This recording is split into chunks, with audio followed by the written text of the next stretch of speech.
لن ينال الله لحومها ولا دماؤها ولكن يناله التقوى منكم كذلك سخرها لكم لتكبروا الله على ما هداكم وبشر المحسنين. إن الحمد لله نحمده ونستعينه ونستغفره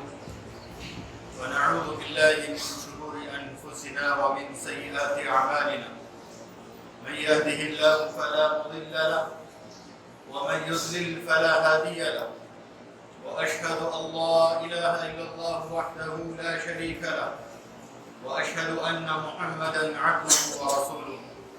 يا أيها الذين آمنوا اتقوا الله حق تقاته ولا تموتن إلا وأنتم مسلمون. يا أيها الناس اتقوا ربكم الذي خلقكم من نفس واحدة وخلق منها زوجها وبث منهما رجالا كثيرا ونساء واتقوا الله الذي تساءلون به والأرحام إن الله كان عليكم رقيبا. يا أيها الذين آمنوا اتقوا الله وقولوا قولا سديدا يصلح لكم أعمالكم ويغفر لكم ذنوبكم ومن يطع الله ورسوله فقد فاز فوزا عظيما. أما بعد فإن خير الحديث كتاب الله وخير الهدي هدي محمد صلى الله عليه وسلم وشر الأمور محدثاتها وكل محدثة بدعة وكل بدعة ضلالة وكل ضلالة في النار. فأعوذ بالله السميع العليم من الشيطان الرجيم. بسم الله الرحمن الرحيم. وَلَقَدْ خَلَقْنَا الْإِنسَانَ وَنَعْلَمُ مَا تُوَسْوِسُ بِهِ نَفْسُهُ وَنَحْنُ أَقْرَبُ إِلَيْهِ مِنْ حَبْلِ الْوَرِيدِ إِذْ يَتَلَقَّى الْمُتَلَقِّيَانِ عَنِ الْيَمِينِ وَعَنِ الشِّمَالِ قَعِيدٌ مَا يَلْفِظُ مِنْ قَوْلٍ إِلَّا لَدَيْهِ رَقِيبٌ عَتِيدٌ وَجَاءَتْ سَكْرَةُ الْمَوْتِ بِالْحَقِّ ذَلِكَ مَا كُنْتَ مِنْهُ تَحِيدُ وَنُفِخَ فِي الصُّورِ ذَلِكَ يَوْمُ الْوَعِيدِ وجاءت كل نفس معها سائق وشهيد لقد كنت في غفلة من هذا فكشفنا عنك غطاءك فبصرك اليوم حديد. وقال تبارك وتعالى لن ينال الله لحومها ولا دماؤها ولكن يناله التقوى منكم كذلك سخرها لكم لتكبروا الله على ما هداكم وبشر المحسنين. محترم حاضرین جمعہ، پردہ نشین خواتین اسلام، پیارے اسلامی بچوں، تمام تعریفیں، کبریائی، بڑائی، جلال و عظمت اللہ رب العالمین کے لیے لائق و زیبا ہے، جو ساری کائنات کا اکیلا خالق و مالک اور معبود برحق ہے. سبحان اللہ و بحمدہ عدد خلقہ و رضا نفسہ و زینت عرشہ و مداد کلمات. سبحان اللہ و بحمدہ سبحان اللہ العظیم. بے شمار درود و سلام ہم تمام انبیاء اور رسولوں پر، آخری نبی محمد رسول اللہ صلی اللہ علیہ وسلم پر اور آپ کے آل و اصحاب پر، جن کو اللہ تبارک و تعالیٰ نے اس کائنات کی ہدایت اور رہنمائی کے لیے خاتم النبیین، آخری رسول و پیغمبر بنا کر مبعوث فرمایا صلی اللہ علیہ وعلى آله ومن تبعهم بإحسان إلى يوم الدين. أما بعد. محترم حاضرین جمعہ، اللہ رب العالمین کا بڑا فضل و کرم ہے کہ اللہ رب العالمین نے ہم تمام کی زندگیوں میں رمضان کے مبارک مہینے کے بعد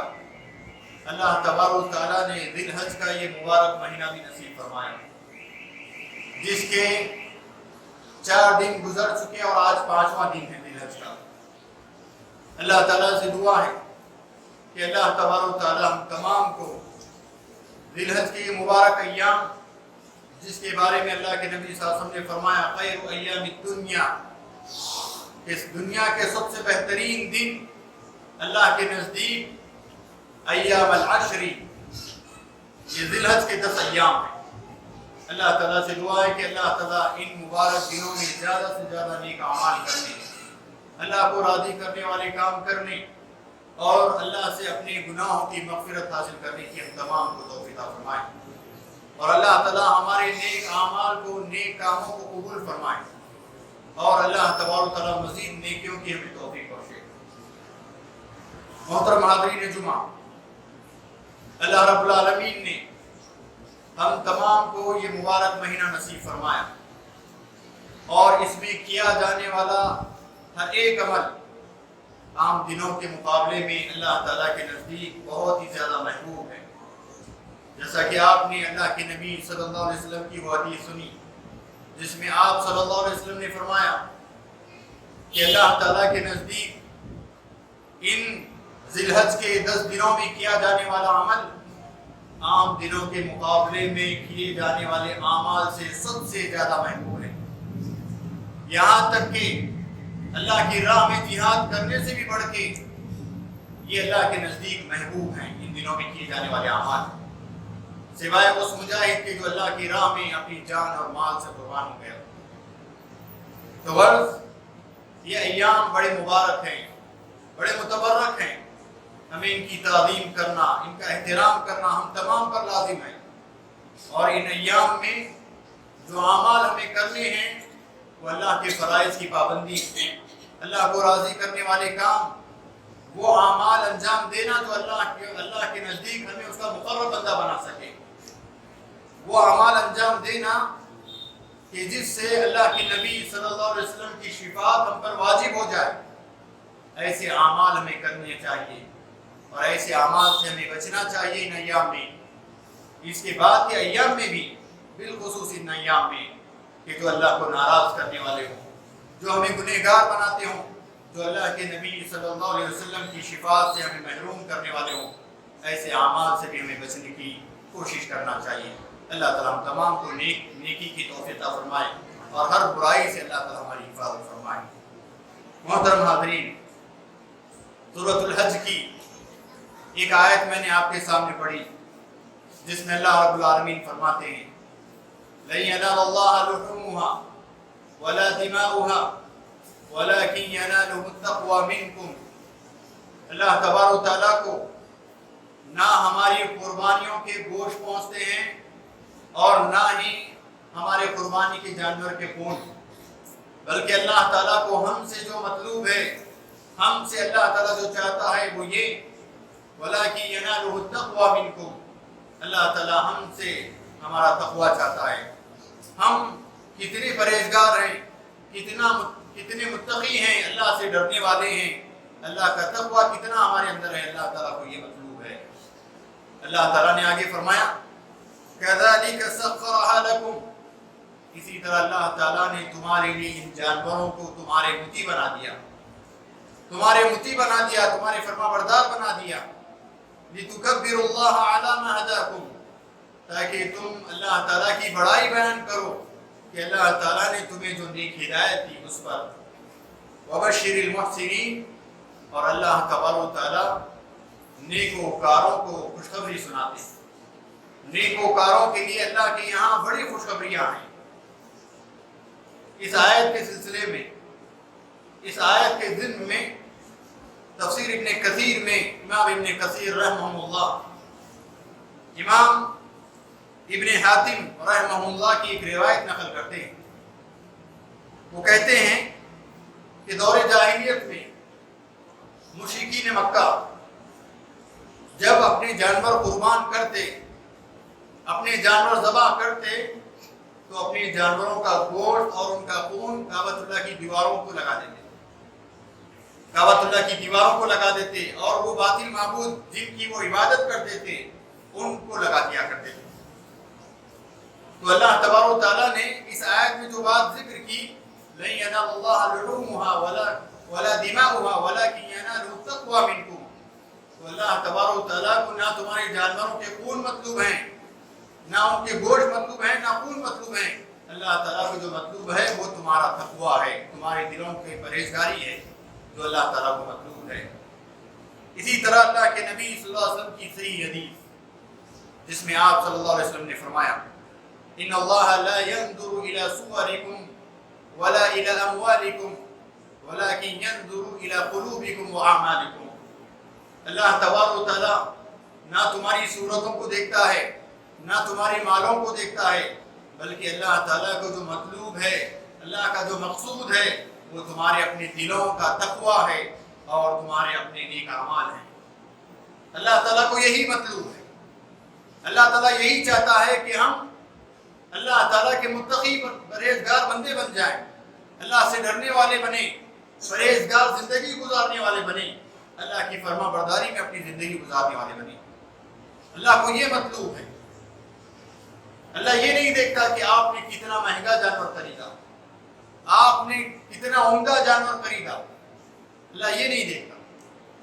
آج ماحول میں ہمارے یہاں یہ معاملہ پایا جاتا ہے، بعض لوگ، ہر کوئی نہیں، بعض لوگ جو یہ چاہتے ہیں کہ ان کے قربانی کا جانور ان کے محلے، ان کے گاؤں کے لوگوں میں سب سے زیادہ ان کے قربانی کا جانور مہنگا ہو، اور بعض یہ چاہتے ہیں کہ ان کے قربانی کا جانور ایسا ہو جیسا کہ کسی کا جانور نہ ہو، اور بعض یہ چاہتے ہیں کہ ان کے قربانی کا جانور ایسا ہو کہ لوگ اس کی واہواہی کریں، تعریف کریں۔ میرے محترم حضرات، اللہ تبارک و تعالیٰ کو آپ کی قربانیاں، اس سے اصل جو مقصود ہے وہ آپ کے دلوں کا تقویٰ ہے، آپ کی نیت کا اخلاص ہے۔ اللہ کے نبی صلی اللہ علیہ وسلم نے فرمایا انما الاعمال بالنیات وانما لکل امرئ ما نوی، کہ اعمال کا دار و مدار نیتوں پر ہے، اور اللہ تبارک و تعالیٰ ہمارے دلوں کی نیت اور اس کی کیفیت کو اللہ تعالیٰ دیکھتا ہے کہ ہم کس نیت سے اپنے جانوروں کو اللہ کی راہ میں قربان کر رہے ہیں۔ اللہ یہ نہیں دیکھتا کہ آپ نے کتنا مہنگا جانور خریدا، اللہ یہ نہیں دیکھتا کہ آپ کا جانور گاؤں کے لوگوں کے جانوروں سے سب سے زیادہ خوبصورت ہے، سب سے زیادہ تگڑا ہے، سب سے زیادہ مہنگا ہے۔ اللہ کو یہ مطلوب نہیں ہے۔ اللہ کو جو مطلوب ہے وہ آپ کے دلوں کا تقویٰ، آپ کے دلوں کا اخلاص اللہ کو مطلوب ہے۔ اللہ نے ہمیں اسی بات کا حکم دیا۔ اللہ نے فرمایا وَمَا أُمِرُوا إِلَّا لِيَعْبُدُوا اللَّهَ مُخْلِصِينَ لَهُ الدِّينَ حُنَفَاءَ وَيُقِيمُوا الصَّلَاةَ وَيُؤْتُوا الزَّكَاةَ وَذَلِكَ دِينُ الْقَيِّمَةِ۔ ہمیں اسی بات کا حکم دیا گیا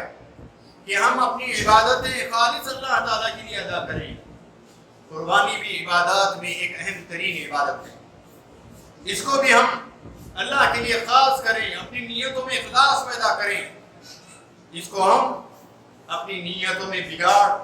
اپنی نیتوں میں ریاکاری کے ذریعے سے اس کو ضائع نہ کریں۔ ہماری اپنی قربانیاں جس پر ہم اپنا حلال پیسہ لگا کر قربانی کے جانور خریدتے ہیں،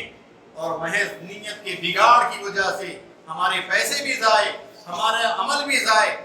اور ہماری آخرت بھی برباد۔ تو لہذا اپنی نیتوں میں اخلاص پیدا کریں۔ ہمارے ہر عمل میں ہمیں اخلاص پیدا کرنے کی ضرورت ہے۔ اسی لیے اللہ کے رسول صلی اللہ علیہ وسلم نے فرمایا انما الاعمال بالنیات، کہ اعمال کا دار و مدار نیتوں پر ہے۔ نیت اگر درست ہے، اس میں اخلاص للہیت ہے، تو اس پر ہمارے لیے اجر و ثواب ہے۔ اگر ہماری نیت میں اخلاص نہیں ہے تو ہمارے لیے اس میں جزا بجائے ثواب کے سزا ہے، ہمارے وہ اعمال برباد ہو جائیں۔ تو لہذا ہمیں اپنی نیتوں میں اخلاص پیدا کرنے کی ضرورت ہے، ہمیں اپنی نیتوں میں مخلص ہونے کی ضرورت ہے۔ مزید اللہ کے رسول صلی اللہ علیہ وسلم سے روایت ملتی ہے جس میں آپ صلی اللہ علیہ وسلم نے فرمایا ان صدقۃ تقع فی ید الرحمن، وہ صدقہ جس میں اخلاص ہو، جو للہیت کے ساتھ ادا کیا جائے، کسی غریب کے ہاتھ میں آپ وہ صدقہ رکھنے سے پہلے اللہ کے ہاتھ میں، اللہ رحمان کے ہاتھ میں آپ کا وہ عمل، وہ صدقہ قابل قبول، مقبول ہو جاتا ہے۔ آپ کا اخلاص سے صدقہ کرنا،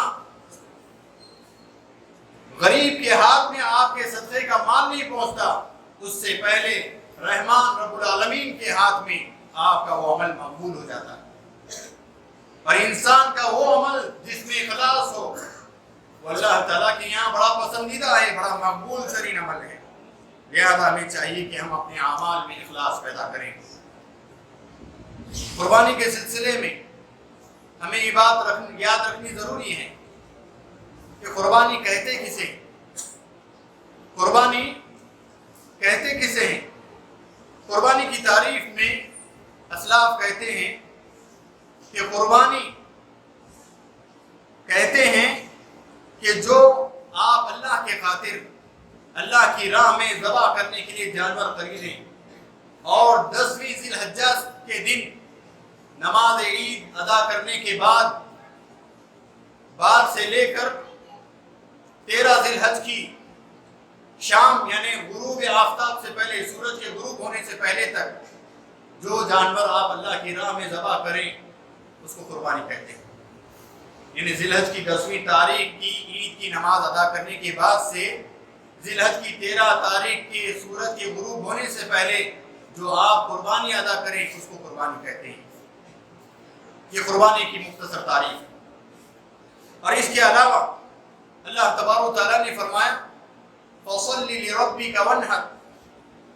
کہ تم اللہ تعالیٰ کے لیے نماز ادا کرو اور قربانی کیا کرو۔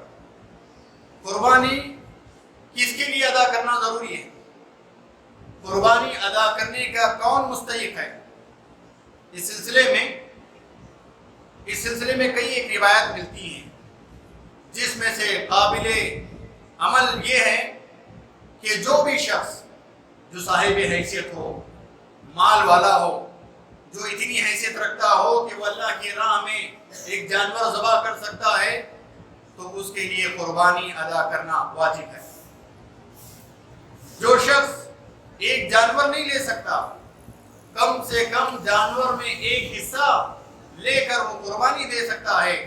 تو اس کو چاہیے کہ وہ جانور کے ایک حصے میں قربانی ادا کرنے کی کوشش کرے۔ قربانی ویسے تو سنت ابراہیمی ہے اور رسول اللہ صلی اللہ علیہ وسلم کا طریقہ ہے، لیکن اس شخص پر واجب ہے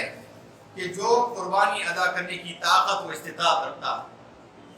لہذا ایسے شخص کو قربانی کرنا چاہیے، قربانی سے پیچھے نہیں ہٹنا چاہیے۔ حضرت انس رضی اللہ عنہ فرماتے ہیں کہ نبی کریم صلی اللہ علیہ وسلم ہر سال عید الاضحیٰ کے موقع پر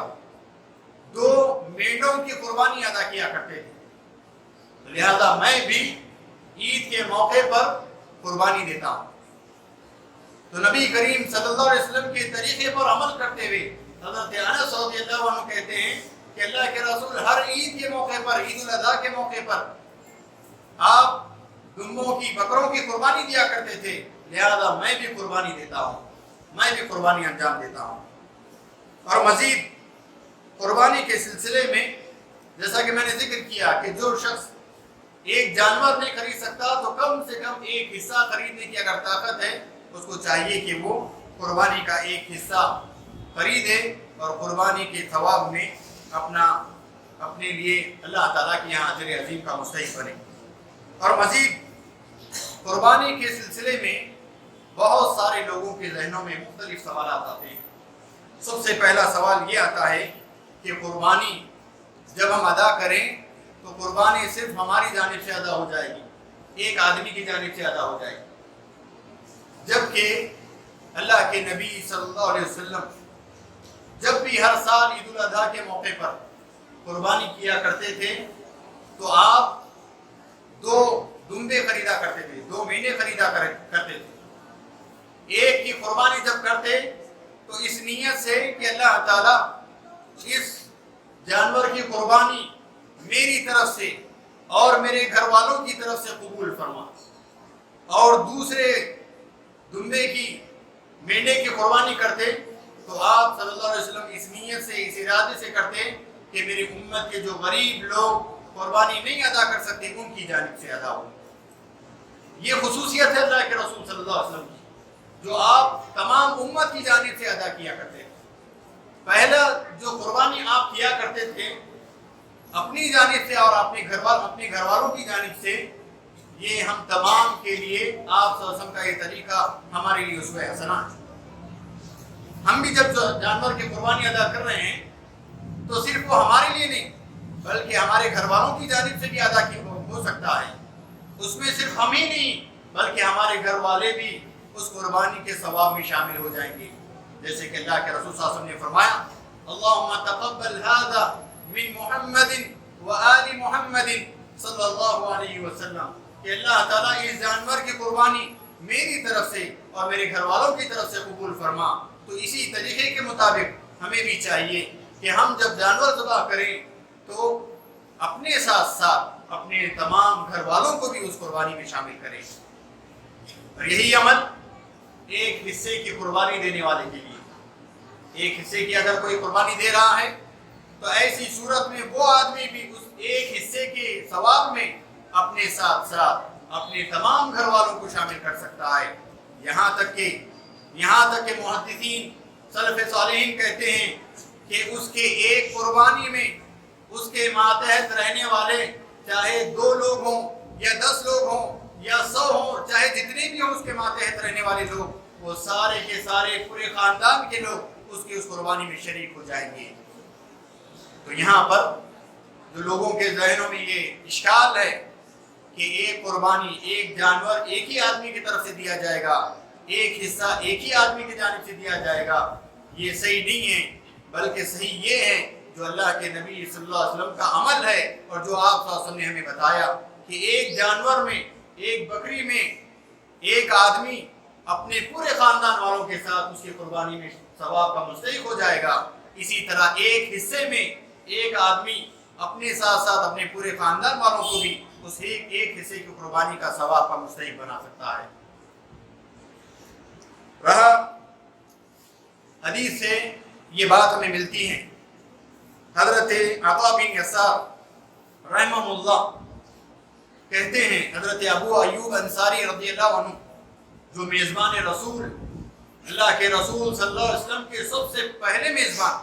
جب اللہ کے رسول صلی اللہ علیہ وسلم ہجرت کر کے مدینہ آئے، مدینہ آنے کے بعد اللہ کے رسول صلی اللہ علیہ وسلم کی اونٹنی ہر کوئی پکڑ کر اپنے گھر لے جانا چاہ رہا تھا. آپ صلی اللہ علیہ وسلم، اللہ کے رسول صلی اللہ علیہ وسلم نے کہا کہ میری اونٹنی کو چھوڑ دو، یہ وہیں بیٹھے گی جہاں اس کو اللہ نے بیٹھنے کا حکم دیا.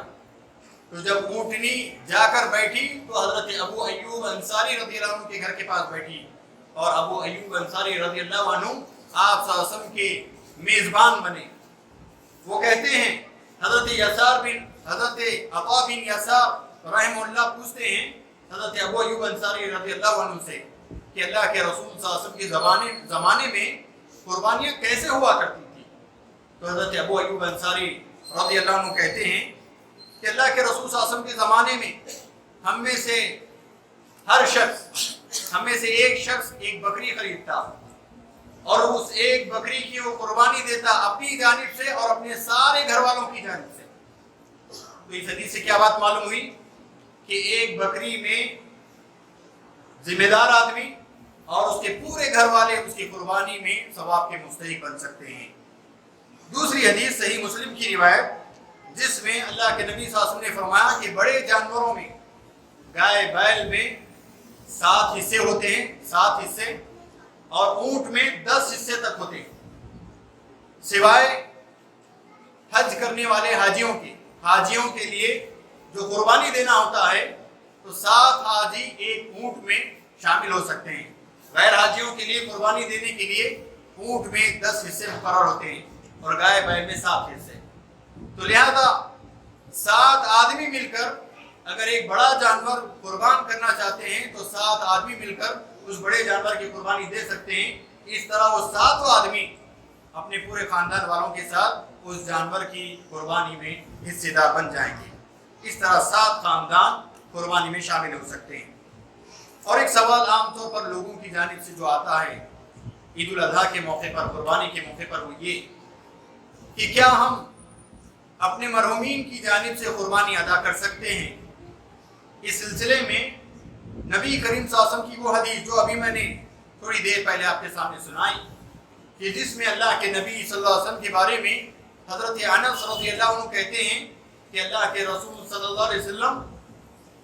ایک دمبا اپنی جانب سے اور اپنے سارے گھر والوں کی جانب سے اللہ کی راہ میں قربان کیا کرتے تھے. اور آپ کے گھر والوں میں وہ ازواج مطہرات بھی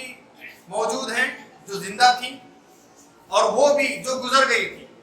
حضرت خدیجہ رضی اللہ عنہ انتقال کر گئی تھی آپ کی بیٹیاں انتقال کر گئی تھی، آپ کے بیٹے انتقال کر گئے تھے، تقریباً اور مزید 2 ازواج مطہرات بھی آپ کی انتقال کر گئی تھی آپ کی وفات سے پہلے۔ تو غرض اللہ کے رسول صلی اللہ علیہ وسلم جب بھی قربانی دیتے تو آپ اس قربانی کے ذبح کرتے وقت، اس جانور کے ذبح کرتے وقت اس نیت سے ذبح کرتے کہ اللہ تعالیٰ یہ میری جانب سے اور میرے گھر والوں کی جانب سے اللہ تعالیٰ اس کو قبول فرما۔ تو معلوم یہ ہوا کہ گھر والوں میں مرحومین بھی ہیں اور وہ بھی ہیں جو زندہ ہیں۔ تو ہمیں یہی عمل کرنا چاہیے کہ ہم جب جانور کی قربانی دے رہے ہیں تو اپنے ساتھ ساتھ اپنے زندہ رشتہ داروں کے ساتھ ساتھ گھر والوں کے ساتھ ساتھ اپنے مرحومین کو بھی اس میں ہم ثواب میں شامل کر سکتے ہیں۔ الگ سے قربانی کرنے کے سلسلے میں جو اقوال ملتے ہیں اس میں سب سے بہتر عمل یہی ہے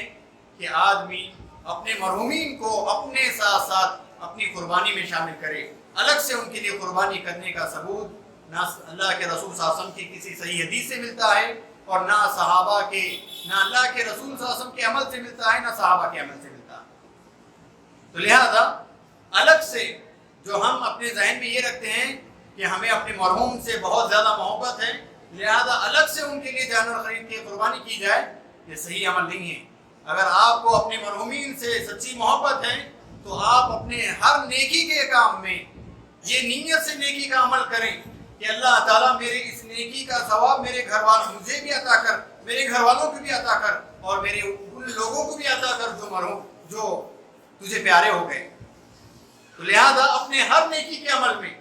اپنے ساتھ ساتھ اپنے گھر والوں کے ساتھ ساتھ اپنے مرحومین کو بھی شامل کرنا چاہیے۔ تو قربانی کا معاملہ بھی ایسا ہی ہے کہ آپ اپنی قربانی میں اپنے مرحومین کو بھی شامل کریں، الگ سے ان کے لیے کوئی جانور ذبح کرنے سے یہ عمل زیادہ بہتر ہے جو نبی کریم صلی اللہ علیہ وسلم سے ہمیں معلوم ہوتا ہے۔ اور خود نبی کریم صلی اللہ علیہ وسلم کی دعا دیکھیے، اس بات کی دلیل ہے جو آپ صلی اللہ علیہ وسلم نے فرمایا کہ جب تم جانور ذبح کرو تو یہ دعا پڑھو، بسم اللہ اللہم تقبل من محمد و آل محمد، کہ اللہ تبارک و تعالیٰ بسم اللہ اللہ اکبر کہہ کے آپ ذبح کرتے اور کہتے اللہم تقبل من محمد، کہ اللہ تعالیٰ اس جانور کی قربانی محمد صلی اللہ علیہ وسلم کی جانب سے اور محمد صلی اللہ علیہ وسلم کے گھر والوں کی جانب سے قبول فرما۔ تو مطلب یہ ہوا کہ ہم اپنے ساتھ ساتھ اپنے گھر والوں کو، اپنے مرحومین کو بھی اپنی اس قربانی کے ثواب میں شامل کر سکتے ہیں۔ الگ سے ان کے لیے قربانی کرنے سے یہ عمل زیادہ بہتر ہے۔ اور اسی طرح قربانی کے سلسلے میں مزید چند باتیں آپ کے سامنے رکھنا میں مناسب سمجھتا ہوں، وہ یہ کہ قربانی کے لیے ہم جانور کیسا خریدیں، ہماری قربانی کا جانور کیسا ہو۔ اس سلسلے میں بھی نبی کریم صلی اللہ علیہ وسلم کی جو روایات ملتی ہیں، صحیح بخاری کی روایت جس میں آپ صلی اللہ علیہ وسلم نے فرمایا کہ آپ صلی اللہ علیہ وسلم فرماتے ہیں کہ آپ نے حکم دیا، حضرت عائشہ رضی اللہ عنہ فرماتی ہیں کہ آپ صلی اللہ علیہ وسلم نے حکم دیا کہ 2 فربا صحت مند عیب سے پاک جانور لائے جائیں، اور جب وہ لائے گئے تو اللہ کے رسول صلی اللہ علیہ وسلم نے ان جانوروں کی قربانی ادا کی۔ اور مزید اور ایک حدیث میں اللہ کے نبی صلی اللہ علیہ وسلم فرماتے ہیں، صحیح ابو داؤد کی روایت، کہ قربانی کا جانور ہر عیب سے پاک ہو، اندھا نہ ہو، ایسا اندھا نہ ہو جس کا اندھا پن ظاہر ہو، اندھا بھی نہ ہو، ترچا بھی نہ ہو، اور ایسا بیمار نہ ہو جس کی بیماری ظاہر ہو، بالکل کمزور لگ رہا ہے، اور ایسا لنگڑا لولا بھی نہ ہو کہ جس کے چلنے سے اس کا لنگڑا پن ظاہر ہو، اور ایسا بالکل دبلا پتلا مریل قسم کا بھی نہ ہو کہ جس کی ہڈی چمڑا نظر آ رہا، جس کے ہڈیوں میں دودھ نہ ہو، ایسا کمزور جانور بھی نہ خریدا جائے، بلکہ صحت مند تندرست جانور، ہر عیب سے پاک جانور خریدا جائے اور اللہ کی راہ میں قربانی کی جائے۔ اور جانور کے سلسلے میں بہت سارے لوگ اس شک میں بھی مبتلا ہوتے ہیں کہ جانور صحت مند ہے لیکن اس کے دودھ کے دانت ابھی گرے نہیں ہیں، تو کیا ایسے جانور کی قربانی کی جا سکتی ہے؟ احادیث میں جو بات معلوم ہوتی ہے وہ یہ کہ قربانی کے لیے ایسا جانور ذبح کیا جائے جس کے دودھ کے دانت گر کر گھاس کھانے کے دانت جو آتے ہیں وہ دانت ابھرنا شروع ہو جائے۔ اس سلسلے میں اسلاف نے ایک تجربے کی بات نقل کی ہے، وہ یہ کہ بکری کم سے کم 1 سال اس کا ختم ہو گیا ہو اور دوسرا سال شروع ہو گیا ہو، اس وقت اس کے دودھ کے دانت 1 سال میں جھڑ جاتے ہیں اور دوسرے سال میں اس کے دودھ کے گھاس کھانے کے دانت نکل آتے ہیں۔ تو لہذا کم سے کم 1 سال ختم ہو چکا ہو اور دوسرا سال شروع ہو چکا ہو، ایسی بکری یا ایسا مینڈا اس کی قربانی عید الاضحیٰ میں کی جا سکتی ہے۔ گائے اور بیل کے سلسلے میں کہتے ہیں کہ ایسا جانور، ایسا بیل اور گائے جس کے 2 سال ختم ہو چکے ہوں، تیسرا سال شروع ہو چکا ہو، تو ایسی صورت میں اس جانور کے دودھ گر جاتے ہیں اور تیسرے سال میں اس کے گھاس کے دانت نکل آتے ہیں، ایسے جانور کی قربانی کی جا سکتی ہے۔ اسی طرح اونٹ کے سلسلے میں کہتے ہیں کہ اونٹ 5 سال ختم ہو چکے ہوں اور 6واں سال اس کا شروع ہو چکا ہو، ایسے اونٹ کی قربانی کی جائے گی۔ تو غرض مختصر یہ کہ بکری یا مینڈا جو بھی آپ خریدنا چاہ رہے ہیں قربانی کے لیے، وہ 1 سال سے زیادہ کی عمر کا ہو، 1 سال یا اس سے کم کی عمر کا نہ ہو۔ گائے یا بیل خریدنا چاہتے ہیں تو وہ 2 سال سے زائد کی عمر کا ہو، 2 سال یا اس سے کم کی عمر کا نہ ہو۔ اگر اونٹ کرنا چاہتے ہیں تو وہ 5 سال سے زائد کی عمر کا ہو، 5 یا اس سے کم کی عمر کا نہ ہو۔ اس بات کا بھی خیال رکھنا ہم تمام کے لیے ضروری ہے۔ اور اسی طرح اللہ کے نبی صلی اللہ علیہ وسلم فرماتے ہیں کہ قربانی کا جانور جب آپ ذبح کریں تو قربانی کے جانور ذبح کرنے کے بھی کچھ آداب ہیں، ان کا بھی خیال رکھنا ہم تمام کے لیے ضروری ہے کہ قربانی کا جانور ذبح کرنے سے پہلے ہمیں چاہیے کہ ہم اپنے ہتھیاروں کو جس سے ہم ذبح کرتے ہیں اس کو اچھے سے تیز کر لیں، جانور کے سامنے نہ تیز کیا جائے، اور اپنی سب سے پہلی چیز اپنی نیت میں اخلاص پیدا کی جائے، اور پھر اس کے بعد قربانی کرنے سے پہلے بسم اللہ اللہ اکبر کہہ کر، بسم اللہ اللہ اکبر کہہ کر تیز چھری یا چاقو سے جانور کے گردن پر تیزی سے پوری طاقت کے ساتھ اس کو ذبح کیا جائے،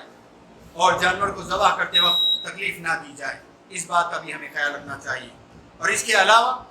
جانور ذبح کرنے کے سلسلے میں افضل یہ ہے کہ جو آدمی قربانی دے رہا ہے وہی آدمی اپنے ہاتھ سے ذبح کرے، تو یہ زیادہ بہتر عمل ہے۔ اگر وہ ذبح نہیں کر سکتا کسی وجہ سے، کوئی اور دوسرا بھی اس کی نیابت کر لے تو یہ بھی کافی ہے۔ اور اس سلسلے میں عورت اگر اپنی جانب سے قربانی دینا چاہتی ہے اور وہ خود اپنے ہاتھ سے ذبح کرنا چاہتی ہے تو اس کے لیے بھی اس بات کی اجازت ہے کہ وہ اپنے ہاتھ سے قربانی دے سکتی ہے، جانور ذبح کر سکتی ہے، مگر اس کو اس بات کا خیال رکھنا چاہیے کہ جانور ذبح کرتے وقت جانور کے پکڑنے کے لیے جو احباب ہوتے ہیں اس کو اپنے گوشے و پردے کا بھی خیال رکھتے ہوئے جانور کو وہ ذبح کر سکتی ہے، اس کے لیے اجازت ہے۔ اور اس کے علاوہ قربانی کا جانور اب جب ہم ذبح کرتے ہیں تو قربانی کا جانور ذبح کرنے کے عوض میں قربانی ذبح کرنے والے مزدور کو، قصائی کو مزدوری کے طور پر جانور کا گوشت ہم نہیں دے سکتے،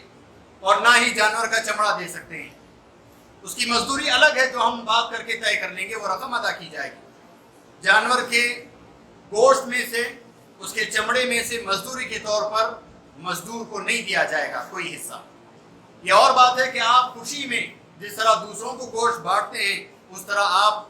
جانور ذبح کرنے والے مزدور کو بھی خوشی کے طور پر قربانی کا گوشت دے سکتے ہیں، لیکن یہ مزدوری میں نہ ہو، اس بات کا خیال رکھا جائے۔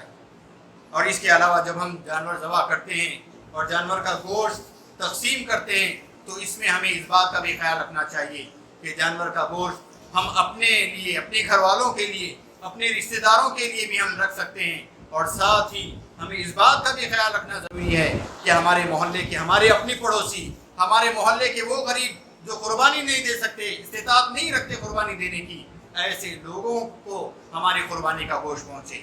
ایسے غریب اور مسکین جو قربانی کرنے سے محروم ہیں، قربانی کرنے کی استطاعت نہیں رکھتے، ایسے لوگوں کے گھروں کو ہماری قربانی کا گوشت پہنچے اور وہ بھی عید کی خوشی قربانی کے گوشت سے منا سکیں۔ اس کے لیے ہمیں ان غریب اور مسکینوں کا بھی خیال رکھنا بہت ضروری ہے۔ تو لہذا ہم تمام سنت کے مطابق ان اعمال کو انجام دینے کی کوشش کریں۔ اور جیسا کہ میں نے شروع میں کہا، قرآن مجید کی جو آیت میں نے آپ کے سامنے پڑھی، اللہ تعالیٰ نے فرمایا لَن يَنَالَ اللَّهَ لُحُومُهَا وَلَا دِمَاؤُهَا وَلَكِنْ يَنَالُهُ التَّقْوَىٰ مِنكُمْ۔ اللہ تعالیٰ کو نہ قربانی کے گوشت مطلوب ہیں، نہ ان کے خون مطلوب ہیں، بلکہ اللہ تعالیٰ جو چاہتا ہے وہ یہ کہ تم اللہ کے پرہیزگار بندے بن جاؤ، متقی اور تقوی والے بن جاؤ، اللہ تعالیٰ یہ چاہتا ہے۔ لہذا اپنی نیتوں میں اخلاص رکھیں، خالص اللہ تعالیٰ کے لیے ہمارے اعمال ہوں، اس بات کا خیال رکھیں، اور اپنے اعمال کو انجام دینے میں نبی کریم صلی اللہ علیہ وسلم کی سنتوں کا بھی لحاظ رکھیں۔ یہ ہمارے لیے اجر و ثواب کے لحاظ سے بہت ہی بہتر عمل ہے، ہماری دنیا کے بھی لیے اور ہماری آخرت کے بھی لیے۔ اللہ تعالیٰ سے دعا ہے کہ اللہ تعالیٰ ہم تمام کی نیتوں میں اخلاص پیدا فرمائیں، ہمارے اعمال کو اللہ قبول فرمائے، اللہ تعالیٰ ہمیں مزید نیک اعمال کی توفیق عطا فرمائے، گناہوں سے اللہ تعالیٰ ہماری حفاظت فرمائے، اللہ ہم تمام کی گناہوں کی مغفرت فرمائے، اللہ تعالیٰ ہم تمام کی مغفرت فرمائے، اللہ ہم تمام کو نیک توفیق عطا فرمائے، اللہ ہم تمام کو نیک اور صالح بنائے، ہماری اولاد کو نیک اور صالح بنائے، ہر قسم کے گناہ سے اللہ ہماری حفاظت فرمائے، اللہ ہمیں نیکی کرنے اور دوسروں کو نیکی کی دعوت دینے والا بنائے، خود بھی گناہوں سے بچنے اور دوسروں کو بھی گناہوں سے بچنے کی دعوت دینے والا بنائے۔ اللہ تعالیٰ ہم تمام کو جب تک زندہ رکھے، دین اسلام پر زندہ رکھے، قائم و دائم رکھے، اور جب ہمارا خاتمہ ہو اللہ کی فرما برداری اور نبی کریم صلی اللہ علیہ وسلم کی سنتوں پہ عمل کرتے ہوئے ہمارا خاتمہ ہو۔ اللہ ہمارے مرحومین کی مغفرت فرمائے، جو بیمار ہیں ان کو شفاء کاملہ عاجلہ عطا فرمائے، آمین۔ اقول قولی ھذا استغفر اللہ لی ولکم ولسائر المسلمین من کل ذنب فاستغفروہ انہ هو الغفور الرحیم۔